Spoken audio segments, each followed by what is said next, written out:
Karen tried to bring HOA rules to my ranch, but after Bear, my retired canine, caught her snooping inside my kitchen and pinned her in a sea of canned beans, she learned real fast who actually owns the land out here. It all started with a knock on my ranch gate, the kind of knock you don't forget, mostly because it was followed by a clipboard slamming against my security camera. Karen Cho, Karen Platinum, Bob Firetruck red lipstick, and a snarl that could sour milk. She squinted through the bars like she owned the place.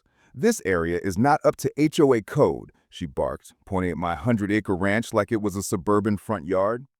I politely told her the HOA didn't own dirt out here, let alone my land. She said, "We'll see about that." That's when I knew this wasn't over. Welcome to Prodigy Tales. Make sure you like and subscribe for your top-notch HOA drama. I brushed it off until 2 days later when I came back from a feed run and found my gate wide open. My horses were panicked, my chickens were squawking like the apocalypse had hit, and my front door cracked. I drew my phone out, checked my cameras, and there she was. Karen snooping around my barn like she was on a National Geographic expedition. She had gloves on, a flashlight, and the dumbest sneaky walk I've ever seen. For a moment, I thought she was high. Nope, just HOA level entitled. But what Karen didn't know was that while she was galloping through my property like a knockoff Indiana Jones, someone else had caught her scent. Bear, my German Shepherd, ex-PD canine, retired but still had the soul of a predator. I'd rescued him 2 years ago after he took down a drug ring in Texas, and he treats trespassing like a sport. As Karen tiptoed through my kitchen, probably trying to find reasons to file citations, Bear came crawling in, silent as a shadow. No bark, no growl, just pure instinct. She reached for my spice rack of all things when she heard the low rumble. She froze, slowly turned. There he stood, all 95 pounds of sleek fur and authority, teeth slightly bared, tail stiff. Karen screamed like a kettle, bolted toward the back door, slipped on a floor mat, and went straight into my pantry shelf. Cans rained down like hail. Bear stood over her, not biting, just barking loud enough to shake the window frames. That's when the camera in the corner blinked red, recording every second. Karen tried to army crawl out of the sea of canned tomatoes and beans, smeared like she just got baptized in chili. Bear stayed close, barking with precision, enough to make her flinch with every breath, but not enough to bite. That dog had restraint I could only dream of. I was parked just outside, watching it all unfold on my phone and sipping a cold one like it was pay-per-view. Then, casually, I stepped through the back door, camera still rolling. "Well, well, if it isn't the HOA's self-declared FBI," I said. Karen, gasping and disoriented, stammered, "I thought someone was in danger," while still face-deep in pinto beans. I chuckled. "Yeah, Bear thought you were the danger." She tried to stand, but Bear growled once and she froze like a cartoon. I gave the command, "Bear, heel." He backed off, tail wagging, proud as ever. Karen looked up at me like I owed her a lifeline. "You're going to be in serious trouble for this," she said, tomato pulp in her hair. I raised an eyebrow. "I'm going to be in trouble for what? You trespassing, breaking and entering, scaring livestock, and getting your HOA fingerprints all over my spice rack?" That's when her tone shifted from shocked to smug. "You're part of the HOA district whether you like it or not. You signed a clause. This land is technically under oversight." I blinked. Technically was doing some heavy lifting there. I walked over to my drawer and pulled out the deed, laminated, notarized, ironclad. I tossed it at her feet. "Read the small print at the bottom." She squinted, her face collapsing with every word. "This land is zoned agricultural and exempt from HOA control." She stopped reading. "Yep," I grinned. "I'm the loophole your HOA hates. I'm not just off the grid, I own the grid out here." She scrambled to her feet, yanked her phone out, and started dialing someone, probably her attorney. Her HOA lackeys are the gossip chain. "You're done. This is harassment. Your dog is a menace. I'm going to sue." I leaned against the counter. "Good luck with that. You might want to get the canned beans out of your ears before you testify." Then came the cherry. Bear walked over and peed right on her designer handbag. Karen screamed. Karen stood frozen, watching her overpriced handbag soak up a fresh stream of guard dog justice. Bear wagged his tail like he had just won a trophy.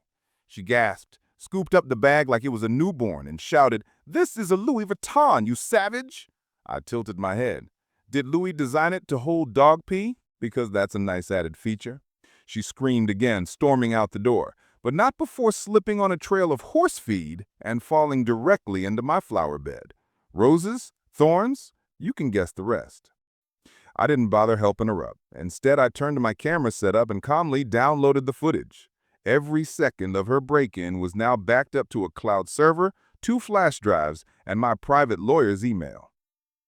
Karen scrambled to her feet, covered in dirt and tomato paste, yelling legal threats like she was auditioning for a courtroom drama. "You hear from my attorney. I have power in this neighborhood." "This ain't a neighborhood," I said. "It's a ranch. There are more cows than humans out here. The only thing you have power over is your own delusion." She stomped off, yelling at her phone, demanding someone get out here now. 10 minutes later, a black SUV with a magnetic HOA security sticker pulled up, driven by a man who looked like he failed out of mall cop school. He stepped out, puffed his chest, and said, "We've had reports of aggressive animals and illegal property modifications." Karen pointed at me like she was sending in an airstrike. "Oh, you mean Bear?" I said. "He's registered, trained, and lives here. As for modifications, everything you see is legal. But your friend here broke into my home. That's a felony, by the way." The fake cop blinked. "She said you attacked her." I laughed so hard I nearly fell over. "I wasn't even here, and my camera footage says otherwise. Want to see her roll in my pantry like a toddler in a bounce house?" He hesitated. Karen hissed, "Don't listen to him. He's a manipulator." Bear growled once. The man immediately backed toward his SUV. "This is above my pay grade." Karen screamed, "You're not leaving me here with them." He drove off. Karen stood alone on my gravel driveway, mud on her knees, hair in full scarecrow mode, screaming into the wind like it owed her something. "You'll regret this. You think this is over?" I calmly opened a cooler, grabbed a soda, and leaned against the fence. "No, Karen, you were the one who should have thought this through. This ain't suburbia. This is my land." She stormed back toward my front porch like she had unfinished business. But this time, Bear was already there, sitting like a furry bouncer. She froze, shaking, then turned to run again, only to trip on the same damn mat from earlier. Boom, face first this time. My sprinklers kicked on full pressure, straight in the face, automatic system. God bless technology. While she flailed in my front yard like a soaked cat, my phone buzzed. "Sheriff's Department, got your email?" the deputy said. "Footage is clear-cut. Want us to press trespassing and breaking and entering charges?" "Yes," I said, "and tell them to bring a towel." 15 minutes later, a squad car rolled up. Karen tried to play victim the moment they stepped out. "He locked me in. He set his dog on me. I was trying to protect the community." The deputy didn't even blink. "Ma'am, you entered a private residence without permission. You were recorded the entire time, and the dog never touched you. The only thing that attacked you was a can of baked beans." Karen's face dropped harder than her broken heels. She turned to me. "You're evil. You've manipulated everything." "No, Karen," I said, holding up the flash drive.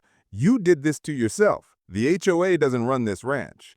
The only code out here is don't cross me." As the officers cuffed her, she screamed, "This isn't over. I know people." One deputy chuckled. "You should have known better than to mess with a rancher and his dog." They stuffed her in the back seat, while Bear gave her one last bark. Farewell. The door slammed. Peace returned. My land, my rules, and one less Karen sniffing around like a truffle pig on HOA steroids. The end. Please like and subscribe for more HOA showdowns like this. Do you think Karen got what she deserved? Comment below. Ever had someone from the HOA try to boss you around where they have no power?